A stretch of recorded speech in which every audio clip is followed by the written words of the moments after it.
Praise the Lord. நாள் 90 தியான பகுதி உபாகமம் 27 அதிகாரம் மற்றும் 28 அதிகாரம். 27 அதிகாரத்தை வாசிப்போமானால் அதில் மோசே, நான் இன்று உங்களுக்கு விதிக்கிற கட்டளைகளை எல்லாம் கை கொள்ளுங்கள். உன் தேவனாகிய கர்த்தர் உங்களுக்கு கொடுக்கும் தேசத்திற்கு நீ போக யோர்தானை கடக்கும் நாளில் நீ பெரிய கல்லுகளை நாட்டி அவைகளை சாந்து பூசி உன் பிதாக்களின் தேவனாகிய கர்த்தர் உனக்கு சொன்னபடி உனக்கு கொடுக்கும் பாலும் தேனும் மூடுகிற தேசத்திற்குள் பிரவேசிக்கும்படி நீ கடந்து போன பின்பு இந்த நியாயப்பிரமாண வார்த்தைகள் யாவையும் அவைகளில் எழுதக்கடவாய் என்பதாக சொல்லுகிறார். எதை காண்பிக்கிறது என்றால், தேவ பிள்ளைகளாகிய நாம் தேவனுடைய வார்த்தைகளை நம் இருதயத்தில் எழுதி கொள்ள வேண்டுமாம். நாம் எப்படி தேவனுடைய வார்த்தையை இருதயத்தில் எழுதி கொள்வது என்றால், அனுதினமும் நாம் வேதாகமத்தை வாசிப்போமானால் அந்த வார்த்தையானது நம் இருதயத்தின் ஆழத்திற்குள்ளாக பதிய ஆரம்பிக்கும். எனவே தேவ பிள்ளைகளாகிய நாம் அனுதினமும் வேதம் வாசிக்கிறவர்களாக காணப்பட வேண்டும். மேலும் மோசே, மேலும் நீங்கள் யோர்தானை கடந்த போது இன்று நான் உங்களுக்கு கட்டளையிட்டபடி அந்த கல்லுகளை ஏபால் மலையில் மேல் நாட்டி அவைகளுக்கு சாந்து பூசி அங்கே இரும்பாயுதம் படாத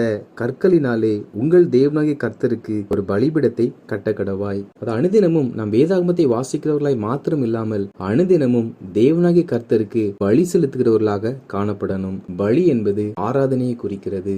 மேலும் மோசே ஆசாரியர்கள் இருக்கையில் ஜனங்களை நோக்கி, இஸ்ரவேலே கவனித்து கேள், இந்நாளில் உன் தேவனாகிய கர்த்தருக்கு ஜனமானாய். ஆகையால் நீ உன் தேவனாகிய கர்த்தருடைய சத்தத்திற்கு கீழ்ப்படிந்து இன்று நான் உனக்கு விதிக்கிற அவருடைய கற்பனைகளின்படியும் அவருடைய கட்டளைகளின்படியும் செய்வாயாக என்று சொன்னார். அதாவது இஸ்ரவேலர்கள் தேவனுடைய ஜனங்களாய் மாறினார்களாம். எனவே அவர்கள் தேவனுடைய சத்தத்திற்கு கீழ்ப்படிந்து அவர் சொல்லுகிற கட்டளைகளின்படி செய்ய வேண்டுமாம். ஆண்டவராகிய இயேசு கிறிஸ்து நம்மையும் ரட்சித்திருக்கிறார். நாம் ஒரு பிள்ளைகளாய் மாறினபடியினால் தான் நாம் தேவனுடைய சத்தத்திற்கு செவி கொடுத்து நடக்க வேண்டும். இதை மோசே ஆசாரியனுக்கு முன்பாக வைத்து சொன்னாராம். இதன் அர்த்தம் என்னவென்றால், தேவ பிள்ளைகளாகிய நாம் தேவன் நமக்கு நியமித்த ஊழியக்காரர்கள் மூலமாய் வருகிற தேவனுடைய வார்த்தைகளுக்கு கீழ்ப்படிய வேண்டும். மேலும் மோசே இஸ்ரவேல் ஜனங்களை நோக்கி, யோர்தானை கடந்த பின்பு ஜனங்களை ஆசீர்வதிக்கும்படி கெர்சி மலையில் சிமியோன், லேவி, யூதா, இசக்கார், யோசேப்பு, பென்யமீன் என்னும் கோத்திரங்கள் நிற்க வேண்டும். சாபம் கூறப்படும் பொருட்டு ஏபால் மலையின் மேல் ரூபன், காத், ஆசேர், செபுலோன், தான்,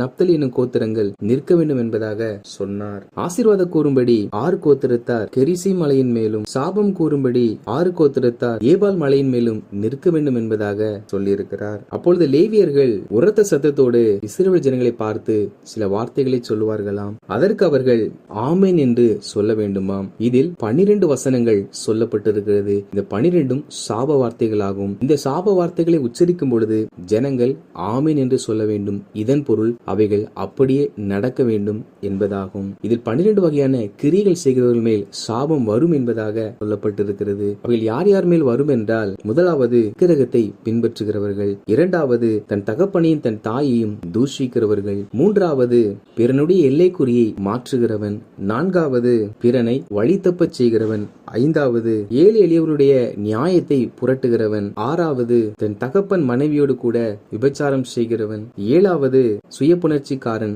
எட்டாவது தன் சகோதரியோடு கூட விபச்சாரம் செய்பவன், ஒன்பதாவது தன் மாமியோடு கூட விபச்சாரம் செய்பவன், பத்தாவது பிறனை கொலை செய்கிறவன், 11வது குற்றம் இல்லாதவனை கொலை செய்வது, 12வது நியாயபரமான வார்த்தைகளை கை கொண்டு நடக்காதது. இப்படிப்பட்ட 12 செயல்களும் செய்கிறவர்கள் மேல் சாபம் வரும் என்பதாக ஆசாரியர் சொல்ல வேண்டுமாம். அப்பொழுது ஜனங்கள் ஆமேன், அப்படியே ஆக கிடவது என்று சொல்வார்களாம். 28 அதிகாரத்தை வாசிப்போமானால் அதில் மோசே இஸ்ரவேல் ஜனங்களை நோக்கி, இன்று நான் உனக்கு விதிக்கிற தேவனாகிய கர்த்தருடைய கட்டளைகளின்படி எல்லாம் செய்ய நீ கவனமாய் இருக்கும்படிக்கு அவர் சத்தத்திற்கு உண்மையாய் செவி கொடுப்பாயானால் உன் தேவனாகிய கர்த்தர் பூமியில் உள்ள சகல ஜாதிகளிலும் உன்னை மேன்மையாக வைப்பார் என்பதாக சொல்லுகிறார். அதாவது தேவனுடைய சத்தத்திற்கு கவனமாய் செவி கொடுத்தால் ஆண்டவராகிய தேவன் எல்லாரை பார்க்கிலும் மேன்மையாக வைப்பார் என்று மோசே சொல்லியிருக்கிறார். அப்படினால் தேவ பிள்ளைகளாகிய நாம் தேவ வசனத்தை கை கொண்டு வாழ்வோம் என்றால் ஆண்டவராகிய கர்த்தர் சுற்றும் இருக்கிற எல்லா ஜனங்களை காட்டிலும் நம்மை மேன்மையாக வைப்பார். எனவே மேன்மை அடைய வேண்டும் என்றால் நாம் கர்த்தரின் சத்தத்திற்கு உண்மையாய் செவி கொடுக்க வேண்டும். மேலும் மோசே, நீ உன் தேவனாகிய கர்த்தரின் சத்தத்திற்கு செவி கொடுக்கும் போது இப்பொழுது சொல்லப்படும் ஆசீர்வாதங்கள் எல்லாம் உன்மேல் வந்து உனக்கு பழிக்கும் என்பதாக சொல்லுகிறார். அதாவது ஒரு மனிதன் கர்த்தருடைய வார்த்தைக்கு செவி கொடுத்து நடப்பான் என்றால் அவன் எந்தெந்த வார்த்தைகளுக்கு செவி கொடுத்து நடக்கிறானோ அந்த வார்த்தையில் இருக்கிற ஆசீர்வாதங்கள் அவன் மேல் பலிக்குமாம். இதில் 10 வகையான ஆசீர்வாதங்களை குறித்து மோசே சொல்லியிருக்கிறார். கர்த்தருடைய வார்த்தையை கைக்கொண்டு நடக்கிறவர்களுக்கு வரும் ஆசீர்வாதங்கள் எதுவென்றால், முதலாவது, அவன் பட்டணத்தில் இருந்தாலும் வெளியே எங்கே சென்றாலும் அவன் சென்ற இடத்திலெல்லாம் அவனுக்கு ஆசீர்வாதம் உண்டாகும். இரண்டாவதாக, அவனுக்கு கர்ப்பத்தின் கனியும் அவன் நிலத்தில் விதைக்கிற அந்த நிலத்தினுடைய கனியும், அவன் ஆடு மாடுகள் வைத்திருந்தால் அவைகள் நாளுக்கு நாள் பெருக்கமும் அடையும். மூன்றாவதாக, அவனுக்கு திருப்தியாக உணவு கிடைக்கும். நான்காவதாக, அவனுடைய பிரயாணத்தில் பாதுகாப்பு உண்டாயிருக்கும். ஐந்தாவதாக, அவனுக்கு விரோதமாய் எழும்புகிறவன் 7 வழியாக திரும்பி போய்விடுவான். ஆறாவதாக, அவன் கையிட்டு செய்யும் எல்லா வேலைகளிலும் ஆசீர்வாதம் உண்டாயிருக்கும். ஏழாவதாக, அவன் நிலைத்திருப்பான். எட்டாவதாக, அவனுக்கு பரிபூர்ணமான நன்மை உண்டாயிருக்கும். ஒன்பதாவதாக, அவனுக்கு ஏற்ற காலத்தில் பரலோகம் திறக்கப்பட்டு அவனுக்கு தேவ ஒத்தாசை கிடைக்கும். பத்தாவதாக, அவன் வாளாய் செயல்படாமல் தலையாய் செயல்படுவான். கர்த்தர் அவனை கீழாக வைக்காமல் மேலான ஒரு நிலையில் வைப்பார்.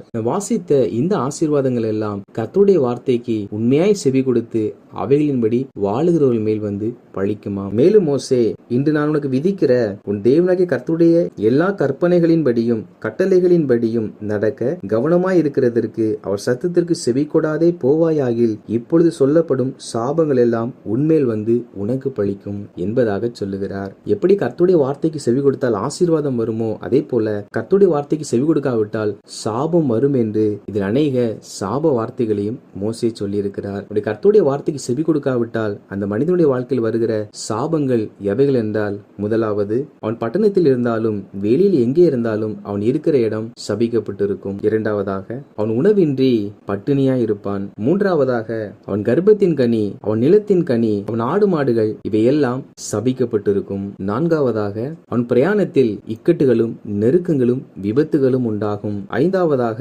அவன் கையீடு செய்கிற எல்லா வேலைகளிலும் சஞ்சலம்தான் வரும். ஆறாவதாக, அவனை கொள்ளை நோய் பிடித்து கொள்ளும். ஏழாவதாக, காய்ச்சல், உஷ்ணம், வறட்சி, விஷப்பனி போன்றவற்றின் மூலமாக வாதைகள் உண்டாகும். எட்டாவதாக, தேவைகள் கிடைக்காது. ஒன்பதாவதாக, பரலோகத்திலிருந்து எந்த ஒரு ஒத்தாசையும் வராது. பத்தாவதாக, அவனை எதிர்க்கிறவர்களுக்கு முன்பாக அடிக்கப்படுவான். 11வது, பருக்கள், மூலவியாதி, சொறி, சிரங்கு போன்ற எரிச்சலை உண்டு பண்ணக்கூடிய வாதைகளும் வரும். 12வது, அவனுக்கு புத்தி மயக்கம், குருட்டாட்டம், மனத்திகைப்பு இப்படிப்பட்ட பாதிப்புகள் உண்டாகும். 13வது, அவன் பிரயாசப்படுகிறதின் பலனை இன்னொருவன் புசிப்பான். அதாவது அவன் பெண் பார்த்தால் வேறொருவன் அவளை திருமணம் செய்வான். அவன் வீடு கட்டினால் வேறொருவன் அதில் குடியிருப்பான். அவன் திராட்சை தோட்டத்தை நாட்டினால் அதன் பலனை வேறொருவன் புசிப்பான். 14வது, அவனுடைய ஆசீர்வாதங்கள் அழியும். அதாவது அவன் மாடுகள், கழுதைகள், ஆடுகள் இவைகள் அடிக்கப்படும், கொள்ளையிடப்படும், கொண்டு போக்கப்படும்,